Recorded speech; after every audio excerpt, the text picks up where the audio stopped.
नमस्कार, मी रायचंद्र शिंदे. स्वागत आहे तुम्हा सर्वांचं. खरं तर आपल्याला माहिती आहे महाराष्ट्राच्या यात्रा जत्रा पुढच्या काळात आता सुरू होणार आहेत. पाडव्यापासून तर अक्षय तृतीयापर्यंत महाराष्ट्रातल्या गावामध्ये यात्रा जत्रांचा हंगाम असतो आणि यात्रा म्हटलं की तमाशा हा ठरवावाच लागतो, कारण तमाशाशिवाय यात्रेला मजा नसते. आणि याच निमित्ताने आपण आहोत पुणे जिल्ह्यातील नारायणगावमध्ये. राज्यभरातील फडमालक आपल्या राहुटी अशा पद्धतीने सजवलेल्या त्यांनी दिसत आहेत आणि गाव पुढारी या ठिकाणी येत आहेत. आपल्या यात्रा जत्रेचा जो तमाशा आहे त्याची सुपारी देण्यासाठी इथं गर्दी करतायत. खरं तर पाडव्याला अजून 7-8 दिवस बाकी आहेत, 8-10 दिवस बाकी आहेत. पण अशातच काही फडमालकांनी त्यांचे करारसुद्धा पूर्ण केलेले आहेत. पाडव्याला खूप मोठी रेलचेल असेल, मोठी उलाढाल असेल, पण या निमित्ताने आपण माझ्यासोबत पाहत आहात तमाशाच्या पंढरीमधून या विशेष मालिकेमध्ये प्रत्येक फडमालकाचा त्याचा प्रवास, त्याच्या फडाची एकूण असलेली तमाशाचं योगदान आणि बदललेल्या काळानुसार तमाशात काय काय बदल झाले हे सगळं आपण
खरं तर आज मी असा एक फड दाखवणार आहे. आमचं लहानपण ज्या तमाशाच्या जो तमाशा पाहत आमचं मोठेपण आम्ही मोठे झालो. आमच्या गावाशेजारचा हा तमाशा खरं तर मांजरवाडी, नारायणगावपासून जवळ असलेलं हेच मांजरवाडी गाव आणि ह्याच मांजरवाडी गावातलं हे तमाशाचं नाव खरं तर तुकाराम खेडकर सह पांडुरंग मुळे मांजरवाडीकर. ह्या तमाशाचं एक वेगळं वैशिष्ट्य जर सांगायचं ठरलं तर ऐतिहासिक वगनाट्य जी पूर्वीच्या काळी दाखवली जायची. शिवजन्मभूमी आणि छत्रपती शिवाजी महाराज असतील, संभाजी महाराज असतील किंवा एकूणच इतिहासातल्या अनेक महत्त्वाच्या गोष्टी दाखवण्याचं काम या फडमालकांनी केलेलं आहे. पण बदलत्या काळात आता याचं स्वरूप कसं हे सगळं जाणून घेणार आहोत. आपण जाणार आहोत थेट फडमालक नव्या पिढीचे आपल्यासोबत आहेत, त्यांच्यासोबत गप्पा मारणार आहोत. काय आहे एकूण यावर्षीचा माहोल, कशी आहे परिस्थिती, हे सगळं जाणून घेणार आहे. पप्पू शेट आहेत आपल्यासोबत. नमस्कार. नमस्कार. खरं तर आपण अनेक वर्षापासून जवळपास नारायणगावमध्ये 5 दशकाहून जास्त कालावधी, म्हणजे जो 50 वर्षापेक्षा जास्त कालावधी इथं राहुट्या लागल्या जातात. आणि तुम्ही आता नव्या पिढीचे मालक आहात, म्हणजे तुमचे आजोबा असतील, वडील असतील किंवा त्याआधी तमाशा सुरू होता. हा सगळा प्रवास आपल्याला जाणून घ्यायचा आहे. पण मला पुन्हा एकदा मागं जायचं आहे. तुम्ही हा तुमचाच तमाशातला प्रवास कधीपासून तुम्हाला, तुमच्या लहानपणी तुम्ही तुमचाच तमाशा तुमच्या आईवडिलांनी केलेला, आजोबांनी केलेला, कधीपासून लक्षात राहणारा हा सगळा प्रवास आहे? किती जुना प्रवास आहे या सगळ्या तमाशाला? किती वर्षाचा हा तमाशा झालेला आहे? कमीत कमी ह्या तमाशाला 75 ते 80 वर्ष पूर्ण झालेले आहेत. ह्या तमाशात पहिले माझे आजोबा होते, पांडुरंग मुळे मांजरवाडीकर. तर हा तमाशा तुकाराम खेडकर सह पांडुरंग मुळे मांजरवाडीकर ह्या नावाने होता. 1964 साली तुकाराम खेडकर वारले. त्यानंतर माझ्या आजोबांनी हा तमाशा पुढं चालू ठेवला. त्या टायमानंतर सरासरी 1984 साली माझे आजोबा वारले. हे पांडुरंगमुळे मांजरवाडीकर हे वारले. तिथनं पुढं माझ्या वडिलांकडे आला. वडील माझे शिवाजी मिलिटरी हायस्कूलला शाळेला होते. हां, मग आजोबा वारल्यानंतर ते ह्या क्षेत्रात आले. त्यांना ह्या क्षेत्राची काही जाणीव नव्हती. तरी ते आमच्याकडे एक मॅनेजर होते, हां, बेलेचे, किसनराव विश्वासराव म्हणून, बरोबर, ते सांभाळत होते. म्हणजे माझे वडीलही 1990 साली वारले. त्यानंतर आता चालवणार कोण, तर मग बेलेचे ते किसनराव विश्वासराव मॅनेजर होते. त्यांनी हा फड चालू ठेवला. 1998 साली मी 9वीतनं शाळेतनं 2 महिने शाळेत गेलो. नंतर मी ह्या क्षेत्रात आलो. तर आज तागायतपर्यंत मला 27 वर्ष ह्या क्षेत्रात झाली. तुम्ही स्वतः 27 वर्ष? हां, 27 वर्ष. म्हणजे ही जबाबदारी लहानपणी तुमच्यावर पडली, कारण वडील आणि आजोबा त्यांचं निधन झाल्यानंतर तमाशा कुणी चालवायचा किंवा कोणाचा सपोर्ट असावा यासाठी ही सगळी जबाबदारी तुमच्यावर पडली. आता तुमच्या घरातली किती लोक साधारण या तमाशाचं सगळं मॅनेजमेंट पाहतात किंवा तमाशाकडे लक्ष देतात? स्टेजवरती तुम्ही स्वतः काम करता किंवा तुमच्या घरातलं कोणी करताय का? नाही, हे क्षेत्रात माझे आजोबा काम करत होते, पांडुरंगमुळे मांजरवाडीकर. त्यांच्यानंतर माझे वडिलांचं शिक्षण झालं, पण त्यांना हे क्षेत्रात छंद नव्हता. ते लवकरच त्यांना ब्रेन ट्युमरचा आजार असल्यामुळे 1990 साली ते वारले. मी नंतर 98 साली आलो. मी तोडकं मोडकं मी काम करत होतो. पण 2004 साली माझं लग्न झालं. बहिणी लग्नाला आलत्या. बहिणींचे शिक्षण होते. मग बहिणींचे मराठी समाज असल्यामुळं लग्न जमत नव्हते. कारण पोरीचा भाऊ काय करतो तर तमाशात काम करतोय. मग हे तुच्छ लेखलं जायचं. बरोबर. मग त्यामुळं मी ते काम सोडलं. फक्त मॅनेजमेंट हे मी माझ्याकडे ठेवली. सगळं तमाशा. प्रश्नाला जोडून मी एक प्रश्न घेतोय, कारण जसं की आता 2 दिवस आम्ही तमाशा सगळा प्रवास जाणून घेतोय, पण मला एक फड असा सापडला जळगावकरांचा, जो आनंद जळगावकर. तर ह्या फॅमिलीतलं कुणीच तमाशामध्ये काम केलं नाही, पण त्या तमाशाच्या माध्यमातून त्यांनी एक ब्रँडिंग तयार केलं आणि तमाशाला एक नाव पण दिलं. म्हणजे जसं तुम्ही म्हणताय, खरोखर तमाशाला बदनाम करण्याचं काही पांढरपेशी लोकांनी काम केलं. आणि त्याच निमित्ताने तुम्हाला सुद्धा कदाचित मधल्या काळामध्ये वाटलं का आपल्या फॅमिलीतलं कुणी तमाशाच्या स्टेजवर काम करू नये म्हणून. हे सगळं झालं, पण कधी वाटतं का आपण सुद्धा करावं काही काम स्टेजवर जाऊन? नाही, मस्त वाटतं काम करावं. मी सोंगाड काम करत होतो, गाणे म्हणत होतो. पण कसं असतं, काही कालांतराने ते मी सोडलं, कारण समाज मराठी पाडला. पोरींचा भाऊ काय करतो तर तमाशात काम करतोय. मग लग्न जमायला त्यांना त्रास व्हायला लागला ना. बघून जायचे, पण 2-3 दिवसांनी फोन यायचा, नाही पोरीचा भाऊ तमाशात काम करतोय. मग मी ते क्षेत्र सोडलं. मी फक्त मॅनेजमेंट केली. बाकीचं जे लोकांना लागतंय तेवढं पुरवायची जबाबदारी मी केलेली आहे. आज तुमच्या फॅमिलीमध्ये आता सध्या कोण कोण आहेत? म्हणजे भाऊ बहिणी तुम्ही सगळे किती आता? आई वडील? आता माझ्या वडिलांना 3 आत्या. एक आत्या माझी एक्सपायर झाली. 2 आत्या नारायणगावातच दिलेल्या आहे, आडसऱ्यांना आणि वाजग्यांना. आणि मला 3 बहिणी. एक आडसऱ्यांलाच मोठी बहीण दिलेली आहे, 2 नंबर भालेरावांना दिली आणि 3 नंबर बहिणी भगतांना दिलेली आहे. हां, यातला तमाशाशी आता कोणाशी संबंध नाही? कोणचाच संबंध नाही. मोठ्या बहिणीचं लॉ झालेलं आहे, ते वकिलीचं करते. 2 नंबर बहिणीचं हॉटेल मॅनेजमेंट झालेली आहे. 3 तिचे मिस्टर मुंबईत जॉबला आहे. तमाशाच्या निमित्ताने तुम्हाला तुमचं शिक्षण थांबवावं लागलं? हां, आता माझी मुलगी मोठी डॉक्टरकीच्या 2ऱ्या वर्षाला आहे. अरे बापरे. हां, आणि 2 नंबरच्या मुलीचं सायन्स झालेलं आहे 12वीचं. आता तिचे पेपर झालेत. 3 नंबरच्या मुलीचं माझे 9वी साले, आता ती यंदा 10वीला गेलेली आहे. म्हणजे महाराष्ट्राला आपण एक सांगू शकतो का तमाशा ही कला जरी एकेकाळी तिच्याकडे वेगळ्या नजरेने पाहत होती लोक, किंवा तिला जरा बाजूला ठेवत, तरी पण तमाशा कलावंतांची मुलं सुद्धा आता पुढे जाऊन बऱ्यापैकी शिक्षण घेत आहेत. नाही, काय झालेलं आहे, काळानुसार आता आम्हाला बदलायची गोष्ट आलेली आहे. कारण काय झालेलं आहे, तमाशा हा आपल्या महाराष्ट्रात पहिलं लय चालत होता. मला आठवतंय, म्हणजे लोक सांगायचे जुने, 1 रुपयाने त्या टायमाला 15,000 आणि 20,000 हजार रुपये गल्ला व्हायचा. म्हणजे त्या टायमाचं पब्लिक होतं 15,000 20,000. ते शांत बसलेलं राहायचं. म्हणजे तमाशा 9:30-10ला चालू झाला ते पहाटे 6-7 वाजेपर्यंत लोक बसून राहायचे त्या जागेवर. आत्ताचं गणित तसं नाही झालेलं आहे. आत्ताच्या गणितात काय झालेलं आहे, लोक 500 आले तर ते 5,000 सारखे वाटतात. 10 रुपये धिंगाणा आहे ते. मग आपण त्यांना बदल घडवायचा प्रयत्न केला, सगळ्या गोष्टी केल्या, पण लोकांना ते नाही. लोकांना फक्त आता अट्रॅक्शन काय लागतंय, मुली आल्या पुढं नाचल्या की त्यांना ते झालं. गणगवळण जे पारंपरिक आतापर्यंत जुने काही लोक आहेत त्यांना गणगवळण, नाशिक जिल्ह्यात गणगवळण बघितल्याशिवाय तमाशा पास केला जात नाही. बरोबर. त्यांना ही गणगवळण ही लागते. आणि वगनाट्य त्र्यंबकेश्वरमध्ये मला आठवतंय, मी लहान असताना जायचो ना, 5वी-6वीत असताना, तेव्हा वग लावला जायचा. तुम्हाला सांगतो, रायगडची राणी, असे धार्मिक आपल्या फडाची तर खासियत होती, मी सुरुवातीला सांगितलं का ऐतिहासिक वगनाट्य ही खूप ठरलेली होती. हा, ऐतिहासिक वगनाट्य. ते वगनाट्य लागले की 2 तासात फुल होणार तंबू, म्हणजे बसायला जागा नसणार, असं गणित होतं. आत्ता तसं काही राहिलेलं नाही. आत्ता 12चा टाइम झालेला आहे. 12च्या टाइमनुसार लोक यायला आता हे 100 रुपये तुमचं तिकीट काढायचं, 9ला चालू होणार आणि 12ला बंद होणार. तर आमची शासनाला एकच विनंती आहे, तुम्ही सगळ्यांत काही हे करा, आम्हाला फक्त 1 तास वाढून द्या. म्हणजे आम्हाला लोकांच्या पदरात 1 तासात ते वगनाट्य सादर झालं ना लोकांना, तर त्याच्यातनं लोकांच्या आमच्याकडे यायची उमेद वाढेल. कारण त्यातून दुसरी गोष्ट अशी झालेली आहे, तमाशा आणि संगीत पार्टी. संगीत पार्टीलाही तमाशाचं नाव दिलं गेलेलं आहे. तर आमची शासनाला एक म्हणणं आहे, त्यांच्यात आणि आमच्यात ती 4 भिंतीची आतली कला आहे. बरोबर. आणि आमची कला ही गावोगावी जाऊन आम्ही कपड्या म्हणजे तंबू हे ते लावतो, रावट्या, हे आमचं उघड्यावरचं जीवन आहे. तर याच्यात त्याच्यात आहे ना आमच्यात लय फरक आहे. तेवढा आमचा हात जोडून विनंती आहे, हे तुम्ही 2 हे केलं पाहिजे. आता हा झाला ज्यावेळेस तिकिटावरती तमाशा ठेवला जातो, पण गाव जत्रांमध्ये जो पुढचे 2 महिने जो आहे, गाव जत्रांमधला काय अनुभव आहे पूर्वीच्या काळातला आणि आताच्या काळातला, कसा प्रतिसाद मिळतो साधारण पब्लिकचा? पहिलं कसं होतं, पहिलं एवढ्या यात्रा होत्या पण लय भरल्या जात नव्हत्या पहिल्या प्रमाणात.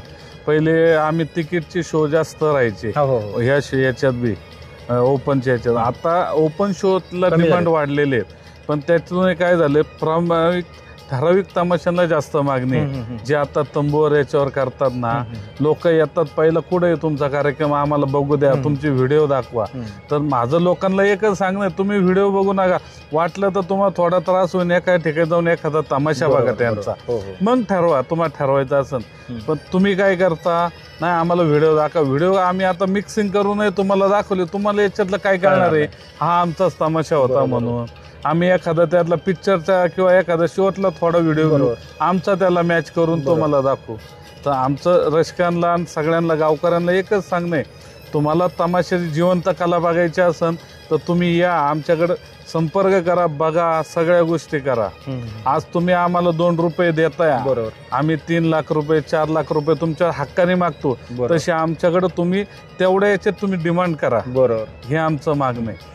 पण आपण जर पाहिलं तर आपला हा जो फड आहे तमाशा पंढरीतले, अशा नावाजलेले काही फड आहेत का, त्या फडाने अनेक कलाकार इतर तमाशा कलावंतांना पण दिले, इतर फड मालकांना पण दिले. आपल्या फडातून असे बरेच कलाकार बाहेर पण गेले मधल्या काळामध्ये. त्यातलं एक प्रकर्षाने काही नावं सांगता येतील, काही कलाकार जे तहियात म्हणजे अगदी सुरुवातीपासून तर शेवटपर्यंत, त्यातलं आम्ही लहानपणी पाहिलेली जी 2 नावं मला आजही आठवतात, ते म्हणजे जगन्नाथ शिंगवेकर, जे फक्त तमाशाच्या स्टेजवरती आले आणि पडदा जरी बाजूला केले तर खळखळून लोक हसायचे. गफूरबाई पुणेकर एक त्यांच्यासोबत एक असायचे. तर अशी काही जुनी जाणती माणसं आज या क्षेत्रामध्ये राहिली नाही, पण तुमच्या माध्यमातून अनेक फडमालकांना, अनेक इतर तमाशा मालकांना सुद्धा अनेक कलाकार दिले असतील. तुकाराम खेडकर, पांडुरंगमुळे हा तमाशातनं 40% तमाशे निर्माण झालेले आहेत आत्ता ह्या क्षेत्रामध्ये. हां, काही तमाशांना नाव बी तुकाराम खेडकर यांच्या आश्रयाखाली आलं का ध्यानात. त्यामुळं ह्या तमाशाचा उगम पहिल्यापासून झालेला आहे. पण आता माझ्यानंतर ह्या तमाशाच्या याच्यात ह्या नावाला पुढं पिढी राहिली नाही, कारण हे नाव तर ठराविक नाव आहे. रघुवीर खेडकर घ्या, मंगला बनसोडे घ्या, हे व्यक्ती जवळ येतवर हे तमाशे चालणार आहे. आणि तंबूवरचा रिस्पॉन्स हा लोकांचा आता सध्या कमी झालेला आहे. जे तुमच्याकडे मागणी आहे ना, की असंच हे पाहिजे तेच पाहिजे. तंबूवर पहिलं तिकीटला गेले ना, तर मला आठवतं बीड जिल्हा मी 1996 साली दिवाळीच्या सुट्ट्या लागल्या की मी तमाशात यायचो. तर बीड जिल्ह्यात 2-2, 3-3 हजार तिकीट जायचं. 10 रुपये 15 रुपयांनी मला गल्ला आठवतोय. 10 रुपयाचं 15 रुपये तिकीट झालं, 15 रुपयाचं 20 रुपये झालं, 20चं 25 झालं, 25चं 30 झालं, 30चं डायरेक्ट 40 झालं, 40चं डायरेक्ट 50 झालं, 50चं 60, 70, 80 आणि 80चं डायरेक्ट 100 झालं. आता काय होतंय, बीड जिल्ह्यात 12चा टाइम असल्यामुळं पब्लिक यायला मागत नाही. बरोबर. आणि मग ते 100-200 पब्लिक आलं की आमचंही त्याच्यात भागत नाही. बरोबर. मग आता कलाकारांना हे करायचं किती आणि बाकीच्या गोष्टी 5 गाड्या मोठ्या असतात, बारक्या 2 गाड्या असतात, मग भागवायचं कसं. मग आता ओपन सुपर येईन तशी धरायची काळानुसार आणि तसं हे सांभाळत 7 महिन्यापर्यंत आणायचं शेवटच्या ह्या 2 महिन्यात. किती महिने साधारण तमाशा चालवला तरी सगळं गणित परवडतं. नवरात्राच्या पहिल्या दुसऱ्या माळेला आम्ही निघतो, म्हणजे गणपती विसर्जन झालं की आमची रेसल चालू होती 15 दिवस. काही दसऱ्याला निघतात, विजयादशमीच्या, काही 7व्या माळेला 8व्या माळेला निघतात. तर बुद्ध पौर्णिमा होऊन 3 दिवस तमाशे चालतात, 3-4 दिवस. हा, इथपर्यंत चालतात. आणि यात्राचा हंगाम हा 2च महिन्याचा. हा 2च महिने. पण मग जास्त फायदेशीर कुठल्या काळात राहतं तमाशाच्या दृष्टीने पण आणि तुमच्या दृष्टीने पण? जास्त फायदेशीर आहे ना तर धुलवड, म्हणजे होळी झाली धुलवड ते बुद्ध पौर्णिमेपर्यंत, म्हणजे त्या पिरियडला सुपाऱ्या चालू होतात. आणि मध्ये कसं असतं, षष्टी झालं, चंपाषष्ठी झालं, तुमची दत्त जयंती, ह्या पिरियडला पहिल्या यात्रा कमी होत्या, आता यात्रा वाढलेल्या आहेत. त्या पिरियडला 5-7 ओपन होतात. मग ते 1 महिन्यात 9-10 ओपन करायच्या, 10-1 तिकीटच्या यात्रा करायच्या आणि 10-1 बाजार करायचे. असं रुटीन लावत इथपर्यंत गाडा सांभाळत आणायचं. याच अनुषंगाने पुढचा एक प्रश्न आहे. तमाशाने अनेकांना नाव दिलं, अनेकांना पिढ्यानपिढ्या त्या सगळ्या माहोलमध्ये जगायला मिळालं. असं कधी वाटत नाही का आपलं क्षेत्र चुकीचं निवडलं गेलंय, किंवा या क्षेत्रामुळे आपल्याला एक इज्जत मिळाली, नाव मिळालं? काय नेमकं तुम्हाला मिळालं तमाशामुळं तुमच्या ह्या क्षेत्रामुळं? आम्हाला इज्जतही भेटली, नावही भेटलं. माझ्या गावाचं नाव मांजरवाडी, हे गाव नाव अख्ख्या महाराष्ट्रभर झालं, भारतभर झालं. पण एक कमीपणा कुठं वाटतो, काही ठिकाणी गेले ना आले तमासगीर. अरे पण आम्ही एक माणूसच आहे ना. बरोबर. ज्याची त्याची कला आहे, बाकीच्या सगळ्या गोष्टी. आज पिक्चरचा हिरो आला, तुम्ही त्याला डिमांड किती देता, बघायला जाता. तसं तमाशा आम्ही तिकीटवर लावला तर तुम्ही 100 रुपये देऊन बघायला येता. त्या टायमाला नाही म्हणत हा तमासगीर आहे. तर आमचं शासनाकडे एकच मागणी होती, आमच्या 2-3 मागण्या होत्या. तेवढ्या पॅकेज कायमस्वरूपी चालू झालं तर हा फड कुठंतरी जगन, लोकांची बघण्याची दृष्टिकोनही वेगळा होईल.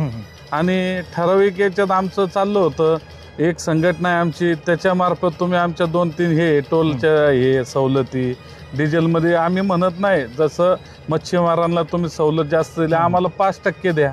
म्हणजे जे आता आमचं बजेट आहे ना, ते आमचं थोडंफार आमच्या डोक्यावरचं खांद्यावर येईल बजेट. त्यामुळे आमचं हे शासनाला आम्ही म्हणत नाही आम्हाला लोकांना तुम्ही एवढं देता. आज मराठी पिक्चरला तुम्ही अनुदान एवढं देता, हिंदी पिक्चरला. तसं आमचं म्हणणं आहे ना, तुम्ही तमाशाला आम्ही म्हणत नाही 20 आणि 25 लाख अनुदान द्या. आमचे तमाशे फडमालक तर किती मोठे, लय उडून टोला आणलं तर 10-1 असतील, आणि बारकाले सगळे मोजले, बोटा एवढे मोजणे ते 60-70 भरतील. 80-90 मध्ये आमचं सगळं हा विषय आहे. त्यात सावकारकीमध्ये पण काही फड संपले मधल्या काळामध्ये. तर अशा बाबतीत पण तुम्ही सरकारकडे काय मागणी केली का बाबा एक ठराविक वार्षिक बजेटमध्ये किंवा एक ठराविक अनुदान मदत मिळावी, असं काही मागणी केली? आता नाटकाला कसं आहे, तुम्ही 10 प्रयोगाला 15 प्रयोगाला अनुदान देता. तर आमचं म्हणणं काय होतं, तुम्ही जेव्हा आपले मुख्यमंत्री विलासराव देशमुख साहेब होते त्या टायमाला आम्हाला पॅकेज भेटलं होतं. प्रयोगी अनुदान होतं आम्हाला 1 फडाला 40,000, तर 20 फडांचं आम्हाला 8 लाख रुपये भेटायचं. त्यात भाग भांडवलीसाठी 2 लाख रुपये होते, असं होतं. तर आमचं म्हणणं काय, तुम्ही सरसकट भाग भांडवलीसाठी 2 लाख तर 3 लाख द्या. आणि प्रयोगी अनुदान 30,000 6 लाख होतं, तर ते आम्ही म्हणतो लय नका वाढू, तुम्ही 8 लाख द्या. जे एक महिना हंगामी तमाशा करता त्यांना 1 लाख होतं, तर तुम्ही वाटलं तर 1.5 लाख करा. त्यांना 3 लाख देत होते, तर ते आमचं म्हणणं 4 लाख द्या. म्हणजे तोही तमाशा जगन, तंबूवरचाही तमाशा जगणार आहे. आज एवढंच घेऊन फिरत असताना तुम्हाला सांगतो, रोडचा टॅक्स बिक्स हे बी आम्हाला आमचं म्हणणं आहे माफ केलं पाहिजे. आम्हाला महाराष्ट्राची लोककला आहे, तिला जपल्याचं काम शासनाने केलं पाहिजे. आता जो महाराष्ट्रभर आपण फिरताय, तर कुठल्या भागामधून आपल्या तमाशाला आजही तेवढीच मागणी? आपले आजोबा होते, वडील होते, आणि आत्ताही त्याच एरियामध्ये असं महाराष्ट्रातले कोणते पॉकेट्स आहेत त्या ठिकाणी आपल्या फडाला खूप डिमांड असते आणि इथं फड ठरवायला सुद्धा हे नागरिक येत असतात? पुणे जिल्हा झालं, तुम्हाला सांगतो सातारा जिल्हा, नगर जिल्हा, हे 3-4 जिल्ह्यात आता सध्या मागणी जास्त आहे आपल्या तमाशाला. आता नाशिक जिल्ह्यात हळूहळू वाढत चाललेली आहे तेवढ्या प्रमाणात. सिन्नर तालुका असं तुम्हाला सांगतो, बाकीच्या साईडला ओपन शो जास्त ठेवत चाललेले ते. आणि नगर जिल्ह्यात बी ज्या 10-20% होत्या त्या 60-70% यात्रा गेलेल्या आहेत. म्हणजे ओपन तुम्हाला सांगतो औरंगाबाद जिल्ह्यात 1-2% होते, तिथे 15-20% यात्रा तमाशाला ओपन शोला वाढत चाललेले आहे. तर आमचं शासनाकडे एवढंच मागणं आहे, तुम्ही आमच्याकडे चांगल्या नजरेने बघा तर आम्हाला लोकही आम्हाला समजून घेतील. बरोबर. नाही तर तुम्ही आम्हाला तुच्छ हे केलं तर बाकीचं काय. थोडंसं थांबूया, गावकरी पण काय आलेले आहेत. कॅमेरामॅनला मी विनंती करते, दादा इकडे बसून घ्या तुम्ही, आपण तुमच्याशी पण गप्पा मारणार आहोत. आपण पाहतो का या ठिकाणी फडमालक येत असतात फड ठरवायला. मी आपण हा इंटरव्ह्यू थोड्या वेळ थांबवतोय, तुमच्याकडे पण येणार आहे, पण दादाशी शेवटचे 5 मिनिटं मी घेतोय आणि मग तुमच्याकडे मी पुन्हा एकदा आपण एक शेवटच्या टप्प्यावर येऊया. मला सांगा यावेळेस आपल्या फडाचं वैशिष्ट्य काय, किती कलाकार आहेत, वगनाट्य साधारण कोणत्या कोणत्या प्रकारचे आहेत आणि काय वेगळेपण आहे, एकूण कलाकार किती आहेत? आता आपल्याकडे 90 लोक आहेत, त्याच्यात 16 लेडीज आहे, 2 गायिका आहे. तर कलाकार लेडीजचा संच 45 लोकात आहे. बाकी कर्मचारी, ड्रायव्हर असन, आचार्य असतील, जेवण बनवा, मॅनेजर असन, असं सगळं 90 लोकांचा संच आहे. 5 मोठ्या गाड्या आहेत आपल्या, त्या 2 लक्झरी आहेत, 3 ट्रका आणि 2 बारकाल्या गाड्या आहेत, पिकअप. एकूण सुपारी साधारण मिनिमम आणि मॅक्झिमम कशी आहे साधारण ह्या वर्षीच? आता सुपारी कशी आहे, आता तुम्हाला सांगतो, पाडवा झालं, हे झालं, पहिलं पाडवा हे 1-1.25 लाखात जायचे, आता 2, 2.5 लाख रुपये खर्च पण वाढले दिवसा. खर्चाच्या मानाने पगार वाढले गेले. मुलींचं काय होतं, आपण 7 महिने करार करतो म्हणून आपल्याला त्या जजमेंट मध्ये मुली भेटतात, पण आता सरासरी जिला ज्या पोरीला पाय टाकता येत नाही, फक्त देखून पानावर ती 2,500 आणि 3,000 रुपये नाईट मागते. बरोबर. त्याच्यामुळे हा सगळा विचार करावा लागतोय. खर्च सगळा बघून आपण आता आपले तर इस्टेट असन, हे असन तर बँक कर्ज देते, नाही तर सावकारकीचेच पैसे जास्त वापरावं लागतात. पहिलं होतं 10-15 लाखात तमाशा उभा राहत होता. आता सहज एखाद्याला विचारलं तुला उचल केली लागते, तो सहज म्हणतो 1.5 लाख द्या, 2 लाख द्या. मला एक शेवटचं काही ह्यावेळेस वेगळेपण काय आपल्या तमाशामध्ये, वगनाट्य साधारण कोणत्या कोणत्या प्रकारचे आणि एखादी मिमिक्री किंवा एखादं वेगळं काय आहे का जे प्रेक्षकांना प्रभावित करणार? जवळण होती, त्यानंतर आपली कॉमेडी होती. पहिले तुम्ही म्हणले शिंगवेकर मामांचं, मग त्यात ती मधली लावणी बतावणी होती, ते झाल्यानंतर बतावणी टिकून आहे अजून. नंतर आपलं हे होतं, पहिलं टायटल आहे आपलं शिवाजी महाराजांची तुकाराम महाराजांची भेट, असं आपण एक टायटल शिवजन्मभूमीतले असल्यामुळं ते एक टायटल बसवलेलं आहे. त्यानंतर गाणी आहेत आपली, ट्रेक सीनची 2-3 गाणी आहेत. लोकांना आता लागतंय काय पावसाचं याचं गाणं, बाकीचं एक देवीचं ट्रेक सीनचं गाणं आहे.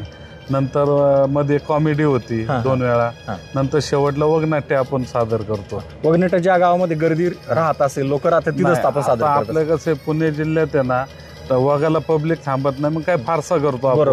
हजेरीला मग वगनाट्य करावं लागतं 1-1.5 तासाचं. मग सातारा जिल्ह्यात जे दिवसाचे तमाशे असतात तिथं वगनाट्य होतं. मग तिथं वगनाट्य फुल करावं लागतं आपल्याला. आपलं वगनाट्य ठरवण्यासाठी महाराष्ट्रातले प्रेक्षकही देतात, अनेकांना तुमचा नंबर पण माहित नसेल. आपला फड ठरवण्यासाठी आपला कोणता संपर्क क्रमांक आहे जो आमच्या माध्यमातून? आपला 99-22-011-028 हा नंबर आहे. हा तुमचाच आहे? पुन्हा एकदा तुमचं नाव आणि? माझं नाव आविष्कार विवेकानंद मुळे आणि माझा नंबर आहे 99-22-011-028. नक्कीच. तर हे होते आविष्कारमुळे. खरं तर आम्ही त्यांना पप्पू शेठ म्हणतो. महाराष्ट्रातले जे सगळ्यात जुना फड आहे त्याचे सध्याच्या नव्या पिढीचे ते मालक आहेत, तुकाराम खेडकर सर, पांडुरंग मुळे या फडाचे. आणि त्यांनी हा नेटाने हा तमाशा चालू ठेवला आहे. पुढं हा तमाशा कसा असेल, काय असेल आज तरी सांगता येणार नाही, पण महाराष्ट्रातले जे नामांकित जे फड आहेत त्यातला हा एक फड आहे. काही गावकरी सुद्धा झालेले, आपण त्यांच्याशी सुद्धा गप्पा मारणार आहेत. जर ह्या बाजूला पाहिलं, इकडे एक बाबा बसलेत, इकडं सुद्धा ही मंडळी आलेली आहेत. दादा कुठून आला सगळे तुम्ही मंडळी? मांडकी. कुठं आले हे मांडकी? तालुका पुरंदर. जेजुरीवरून आला? जेजुरीचा. अरे बापरे. दरवर्षी यात्रेला तमाशा घेऊन जाता? हा, दरवर्षी असतो आमचा. आमच्याकडे ना जे तंबूतले फड सर्व झालेत, म्हणजे तुमची तंबूतले फड जे असतात ना, बरोबर, सर्व म्हणजे. तुमच्या गावची कोणती देवी आहे? काय देव? नाही, भैरवनाथ मंदिराची यात्रा. किती तारखेला यात्रा आहे? अष्टमी, म्हणजे हनुमान जयंती झाल्यानंतर अष्टमीला असते. पण दरवर्षी 4 दिवस आमची यात्रा असते. 4 दिवस असते? अरे बापरे. काय काय कार्यक्रम असतात? कार्यक्रम पहिल्या दिवशी हळद असते, ऑर्केस्ट्रा. दुसऱ्या दिवशी वरात. नाही, दुसऱ्या दिवशी सोंगाचा कार्यक्रम असतो आमच्याकडे. सोंगाचा कार्यक्रम मोठा असतो आमच्याकडे. आणि तिसऱ्या दिवशी वरात, आणि चौथ्या दिवशी तमाशे आणि कुस्त्या फड संपला. मग दरवर्षी कुठला तमाशा नेता? दरवर्षी आता गेल्या वर्षी प्रकाश आरेकर होते, त्याच्या अगोदर मंगला झाली, मालती झाली, सर्व तुमचे तंबूतले फड आहेत ना, सर्व झालेत. फक्त ह्यांचं आमचं गेल्या वर्षी आम्हाला सुपारी म्हणजे तारीख शिल्लक म्हणून लवकर आला. आम्ही तारीख ह्यांना जवळजवळ 25 एकला तारीख दिली आम्ही. हा हा हा हा तेव्हा तंबू बी म्हणजे रावट्या बी नव्हत्या त्यावेळेस. का हा हा. तुमचं नाव काय? अशोक जगताप. हा, तुम्ही यात्रा कमिटीचे यात्रा कमिटीचे हे दिलीप जगताप. यात्रा कमिटीचे आम्ही, पण आम्ही इकडे कार्यक्रमाला पुढे निघालेलो पिंपळवंडीला. म्हणलं शेटची गाडी घेऊन जा. फोनवर आमची चर्चा होती, पण जरा प्रत्यक्षात म्हणलं गाडी. दादा तुमचं काय नाव आणि तमाशाचे तुम्ही पण शौकीन आहात? पहिल्यापासून आम्ही तमाशाला शौकीन आहे. माझं नाव दिलीप खंडेराव जगताप, मांडकी, तालुका पुरंदर, जिल्हा पुणे. आणि तमाशा हे आमच्या गावची परंपरा पहिल्यापासून आलेली आहे. त्यात म्हणजे महत्वाचा दुसरा दिवस देवाचे लग्न असतात, तो दिवस सगळ्यात महत्वाचा शाकाहारी असतो संपूर्ण. आणि रात्रीची सोंगांचा कार्यक्रम माहिती आहे ना तुम्हाला? हा माहिती आहे. हा, मग सोंग रात्रभर सोंग असतात. तिसऱ्या दिवशी छबिना म्हणतो म्हणजे वरात, देवाची वरात असते. आणि शेवटच्या दिवशी कुस्त्या आणि तमाशा. मग मला सांगा, अलीकडच्या काळामध्ये आता सगळं आपण जर पाहतोय तर हे सगळं तमाशाचे दिवस संपत चालले असे बरेच लोक म्हणतात. नवीन करमणुकीची साधनं आलेली आहेत, पण तुमचं लहानपण तमाशा पाहत पाहतच मोठं झालं असेल. काय बदल झालाय सगळा? कसं आहे आता बरं का, तमाशाचं म्हणजे लोकांना जास्त व्हायचं कमी प्रमाण वाटायला लागले. पण तमाशा हा कार्यक्रम महत्वाचा आहे. तमाशा हा पाहिजेच. तरी पण तमाशा नसेल तर यात्रा झाल्यासारखी वाटणारच नाही. महत्वाचं आमच्याकडे पहिल्यापासून तमाशा, आम्ही लहान होतो तेव्हापासून आमच्याकडे आता तमाशाचं वग वगैरे लावण्या हे सगळं चालू असतं. आता 4 दिवस यात्रा आहे, 4 दिवस वेगवेगळे कार्यक्रम आहे, पण तमाशाशिवाय यात्रा अधुरी वाटते. हा, तसं होतं. मग किती कार्यक्रम दुसरा ठेवा, पण जसा तमाशा होईल तसं दुसऱ्या कार्यक्रमाला रंगरूप येत नाही. मजाच नाही. हा, मजा येत नाही. कुस्त्याचा फड असतो. हा हा हा. तमाशा झाल्याच्या नंतर मग संध्याकाळ दुपारी 4च्या पुढं कुस्त्याचा फड असतो. बाबा थोडं पुढे या तुम्ही. तुम्ही पण लहानपणापासून तमाशा पाहत आला असेल. तमाशाशिवाय असते की यात्रेला मजा? कोणते कोणते फळ तुम्हाला आठवणीत आहे जे तुम्ही लहानपणापासून पाहता? मला नाही एवढं आठवत. मला नाही सांगते. बरं बरं, अजून एक बाबा इकडे आहेत, आपण त्यांना विचारूयात. बाबा तुमचं पण वय साधारण 70च्या पुढे असेल. अनेक वर्ष तमाशा तुम्ही लहानपणापासून पाहिला असेल. काय बदल घडलाय तमाशामध्ये? तसं भरपूर आता पहिल्यापेक्षा भरपूर म्हणजे त्यात क्वांटिटी किंवा हे वाढवलेले आहेत. पहिले लोक कमी असायची, आता लोकांचं संच वगैरे भरपूर आहेत, गाड्या बिड्या भरपूर आहेत आणि सगळे मोठमोठे फड आहेत. आणि आमच्या गावात आहे ना पहिल्यापासून विठावायापासून सगळे विठावायच्या मुली बिली हे खेडकर वेडकर ही सगळे येऊन गेले. दरवर्षी आम्ही नवीन तमाशा. आपण महाराष्ट्रातले आहोत आणि नेहमी म्हणतो की महाराष्ट्र तमाशाने कधी बिघडला नाही आणि वारीने कधी सुधारला पण नाही. तुमच्या गळ्यामध्ये माळ दिसते, वारीवाली मंडळी आहेत तरी सुद्धा तमाशाचे प्रेमात आहात. तमाशा म्हणजे गावासाठी लागतो ना तमाशा. आता आम्ही बीजेचे कार्यक्रम निघाले, तुकाराम बिळीज आहे ना उद्या, त्या कार्यक्रमाला निघाले. मग आता आमच्या गावात हा तमाशा ठरवलाय. त्यावेळेला यांच्या रावट्या नव्हत्या, अशी व्यवस्थित भेट झाली नव्हती, म्हणून आता म्हणलं जाता आता भेटून जावं त्यांना. नक्की मग आता हाच तमाशा ठरवणार आहात तुम्ही? ठरवलेला आहे, आमचा तमाशा ठरलेला आहे. फक्त आपली जाता आता भेट घ्यायची म्हणून आलेली. ठरवलंय पण फक्त भेट घेण्यासाठी आला. खरं तर महत्वाचं आहे म्हणजे हे प्रेम किती असतं गावकऱ्यांचं. तमाशा ठरवलेला आहे, ठरवण्यासाठी आलेलं नाही. आता फडमालकाची भेट घेऊन जाणार आहेत, पण प्रकर्षाने एकच गोष्ट सांगावीशी वाटते. तमाशा कलेवरती असलेलं गावकऱ्यांचं जे प्रेम आहे ते किती टिकून आहे आज पण. आणि आपल्याला माहिती आहे महाराष्ट्राची ही लोककला तमाशा, खरं तर तिला अलीकडं वेगळ्या प्रकारे हिनवलं जातं आहे, बोललं जातं आहे, पण ह्याच तमाशा कलावंतांवर तेवढंच प्रेम करणारी ही मंडळी सुद्धा आहेत. खरं तर हा प्रत्येक तमाशाचा प्रवास, प्रत्येक राहुटीचा प्रवास आणि प्रत्येक फडमालकाचा सगळा हा संघर्ष आपण एक एक करून जाणून घेतोय. पण तुम्हाला मात्र कुठे जायचं नाही, पाहत राहायचं फक्त आमच्यासोबत हा वेगळा शो ज्याचं नाव आहे तमाशाच्या पंढरीतून. धन्यवाद.